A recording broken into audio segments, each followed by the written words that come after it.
ఉద్యమంలో చాలా కీలకంగా ఉన్నారు. కనీసం పృథ్వీరాజ్కి ఇన్విటేషన్ ఉందా పరేడ్ గ్రౌండ్కి? నేను పృథ్వీరాజ్ కాదు, ఈ సందర్భంలో నేను మీకు చెప్పదలుచుకున్నా. తెలంగాణ వాదం నాదం నినాదం పుట్టిన కొన్ని ఇళ్ళల్లో మాది ప్రధానమైన ఇల్లు. మా ఇల్లు ముచ్చర్ల సత్యనారాయణ గారి ఇల్లు, సంగంరెడ్డి సత్యనారాయణ గారి ఇల్లు ప్రధానమైంది. Idli sambar go back movement Warangal మొదలైంది 1952లో. దానికి కన్వీనర్ ఉన్నాడు ముచ్చర్ల సత్యనారాయణ గారు, మా నాన్న. నేను చెప్పేది non Mulki go back movement కూడా ఇక్కడనే వరంగల్నే మొదలైంది. ఇవన్నీ మొదలుపెట్టిన ఆయనే 54 చెప్పిండు.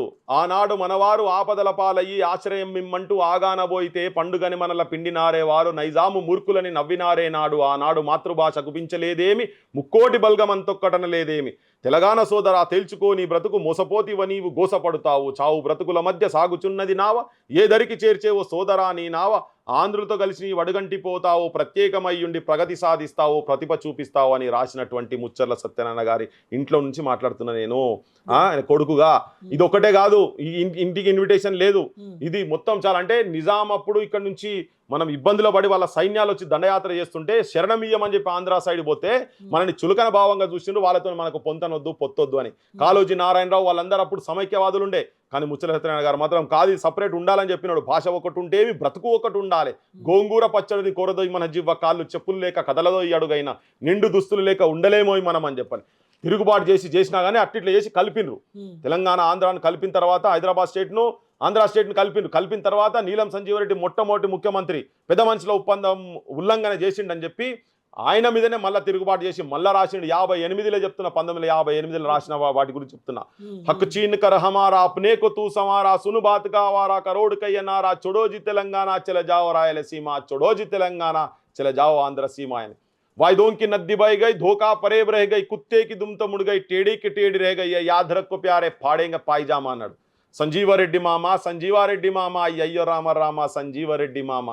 ఇది రాసినటువంటి ఈ గేమ్ 58 రాసి జనాన్ని ఉర్రూతలుగించి తిరుగుబాటు చేసినటువంటి పైజామ ఉడగొట్టి పంపిస్తాంరా నేను అనే ఇంటికి రేవంత్ రెడ్డి ప్రభుత్వం నుంచి ఆహ్వానం రాలేదు. రాష్ట్ర అవతరణ దినం నాడు 68లో మళ్ళా మొదలుపెట్టింది ఇదే ఇంటికాడికెళ్ళి ఖమ్మంలో పోయి నిరాహార దీక్ష.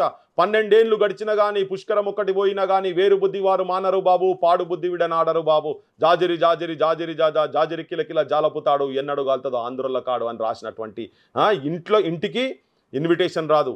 96లో మళ్ళా మొదలు పెట్టినప్పుడు అప్పటి నుంచి మధ్యలో కూడా నడుస్తూనే ఉన్నది, ఇదంతా చరిత్ర నడుస్తూనే ఉన్నది. దాని తర్వాత మళ్ళా ఈవెన్ టీఆర్ఎస్ పార్టీ పెట్టినప్పుడు కూడా నేను ఫౌండర్ మెంబరే, మా నాన్న కూడా ఫౌండర్ మెంబరే. 96 నుంచి మళ్ళా భీకరంగా స్టార్ట్ అయినప్పటి నుంచి కూడా మొట్టమొదటి నవరంగ్ టాకీస్ కాడ అక్కడ స్టార్ట్ అయిన కాడికెళ్ళి ఇప్పుడు ముచ్చర్ల సత్యనారాయణ గారు కావచ్చు, మన జయశంకర్ సాబ్ కావచ్చు, గద్దర్ మెయిన్గా పాషం, వీళ్ళంతా మా ప్రొఫెసర్ జాదవ్ గారు, ఇట్లా చాలా మంది, ఆనందరావు తోట, వీళ్ళందరూ కలిసి ఇక్కడ ఉన్నప్పుడు అప్పటి నుంచి ఆ స్టేజ్ మీద ఉండి నేను మాట్లాడి పాడిన ఈ ఇంటికి మొట్టమొదలు కేసీఆర్ వద్దంటే తిరగబడి విద్యార్థి ఆర్గనైజేషన్ విద్యార్థి లేకుంటే తెలంగాణ లేదని చెప్పి విద్యార్థి ఆర్గనైజేషన్ పెట్టినోన్ని అప్పటి నుంచి జీవితమే తెలంగాణ అనుకుంటా తిరుగుకుంటా ఎక్కడ ఏమైనా ఏం చేసుకున్నా తెలంగాణ తిరుగుకుంటోనికి ఇన్విటేషన్ రాలేదు. రేవంత్ రెడ్డి ప్రభుత్వము చాలా గర్వకారణం నీకు. ఎందుకంటే నువ్వు చంద్రబాబు ఏజెంట్ అని చెప్పి నువ్వు నిరూపించుకుంటున్నావు నీకు నువ్వే. ఎందుకంటే నిజమైన తెలంగాణ వాదులను కేసీఆర్ రికగ్నైజ్ చేయలేదు, నువ్వు కూడా రికగ్నైజ్ చేసలేవు. నువ్వు ఒక మోసకారివి, నువ్వు బూటక ప్రేమ నీ తెలంగాణ ప్రజల మీద ఉన్నది, బూటక ప్రేమ. నువ్వు ఒక డైలాగ్ రాయుడివి. నువ్వు కూర్చొని మీదికొచ్చి నేను పెద్ద అచ్చంపేట పులిబిడ్డనని మాట్లాడు కాదు. అచ్చంపేట పులిబిడ్డలు, నీ పాలమూరు పులిబిడ్డలు, తెలంగాణ వీరపుత్రులు. నీ గద్వాల్లో ఉన్నాడు పోయి సర్వారెడ్డి ఆయన ఇంటికి పోయి ఆయన ఇంటి చుట్టూ కూర్చొని ఒక 6 నెలల్లో ఓ సంవత్సరం ఆయన ఇంట్లో షప్రాజ్గిరి చేస్తే నీకు ఏమైనా అర్థమవుతుంది, తెలంగాణ సోయి వస్తుంది. సర్వారెడ్డి ఎవరని చెప్పి మీకు కూడా రావచ్చు, సమాజానికి కూడా ఆలోచన రావచ్చు, హూ ఇస్ సర్వారెడ్డి అని ఇంజనీరింగ్ చదువుతున్నప్పుడు 1969 మూమెంట్లో ఆయనే ఉన్ను కూర రాజన్న ఇంకా 2 మిత్రులు కలిసి జామి ఉస్మానియా రైల్వే స్టేషన్ పోయి అక్కడ ఘర్షణ జరిగితే రైల్వే స్టేషన్ తలగబడితే ప్రమాదవశాత్తు ఆ రైల్వే స్టేషన్లో ఆ తలగబడిన ఇన్సిడెంట్ ఆయన ఉంటాడు.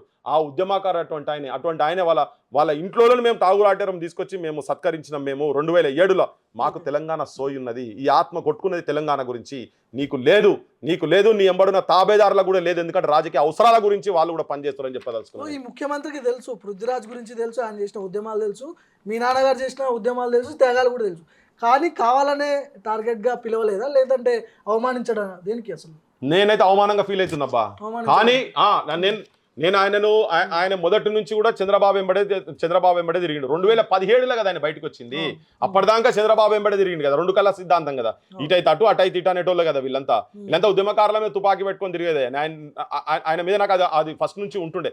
కానీ అట్లీస్ట్ ఇవాళ ఒక అనివార్యమైన పరిస్థితులను తెలంగాణ ముఖ్యమంత్రి అయిన తర్వాత కూడా ఏ అవమానాలు మా సొంటోళ్ళం అయితే కేసీఆర్ చేతుల్లో అవమానాలు మేము పడ్డామో, ఆ పార్టీ స్థాపించినప్పుడు మేము ఉన్నాం, మేము అవమానాలు పడ్డాం. కానీ నువ్వు వచ్చిన తర్వాతనన్నా అట్లీస్ట్ చలో పోయిన అప్పటిదాకానే అక్కడ ఉన్నావు కదా అని అనుకున్నాం. కానీ ఇవాళ ఈ దినం చూస్తాను మాత్రం నేనైతే ఊహించలే, నాకు ఊహకు అందకుంటున్నది ఇది మొత్తము.